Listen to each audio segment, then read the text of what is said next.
I started doing this triathlons and endurance sports, ultra runs, just to test my soul, to see what I'm about, to see in a 150-mile race at mile 75 when I feel really bad.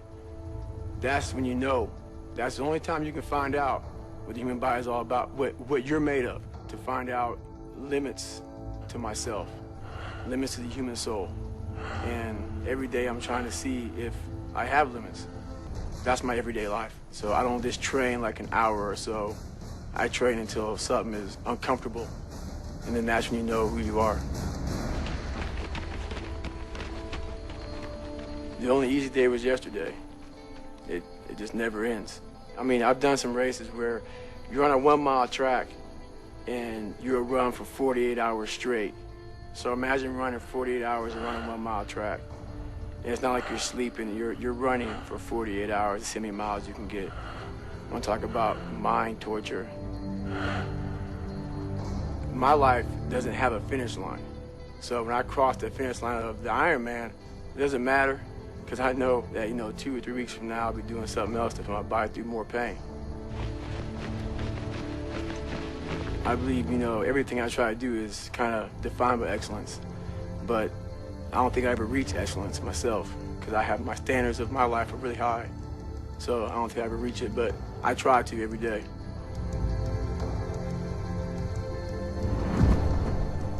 You have to be a good individual first before you can be a good team player.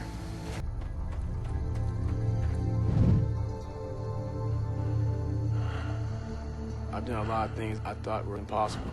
Nothing's impossible anymore. We live in a world that we want to be as comfortable as we can. And we wonder why we have no growth.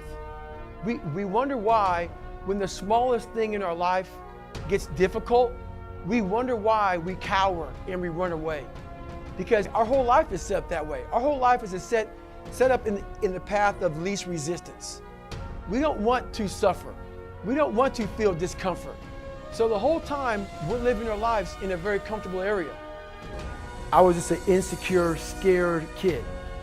And the only way I could find myself was through putting myself through the worst thing possible. Self-talk and visualization are the 2 keys to my success. I took myself in that chair, crapping up my back, peeing blood down my leg, shin splints, stress fractures. I use all that for motivation versus negativity.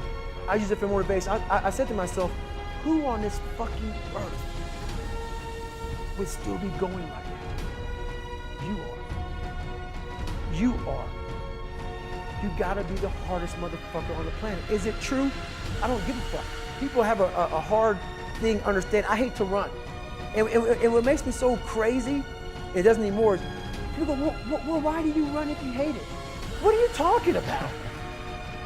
I don't want to take showers and eat either. I hate that too. That's life, man. It wasn't until I changed that mentality that I became somebody. I hated going to school, so guess what? I was dumb as shit. That's what 1 + 1 is 2. But if you can get through to doing things that you hate to do, on the other side is greatness. That's what people understand. A human being is not so human anymore. We have the ability to go in such a space if you're willing to suffer, and I mean suffer. Your brain and your body, once connected together, can do anything. Suffering is a test. That's all it is. Suffering is the true test of life. And so that cookie jar travels in my brain. So whenever I get put in a situation where I have poopy pants, the woe is me mentality of, oh my God, life sucks, I take a second, I take the 1 second decision. I step out of my life for 1 second, go in the cookie jar, pull up, oh, motherfucker, you were in 3 hell weeks and finished 2. One of those hell weeks, a guy died and because it was so bad. Oh, you are a motherfucking badass. Everything I had gone through, I realized that the human mind, if you can put it in a very quiet, calm place and get it to calm down and not be so spastic, that you could possibly make this work out for you. How bad are you really? Once the mind knows you're not going to quit something, it's going to try to find more. No matter if if you think you're dumb, no matter if you think you're fat, no matter if you are fat, no matter if you've been bullied, or no matter if you just got back from Iraq or Afghanistan and you have no legs or your arms or whatever, man, we all have greatness. It just, you gotta find the courage out there, but it's gonna take hard work, courage, self-discipline. It's gonna take all the non-cognitive skills. All the non-cognitive skills to be great.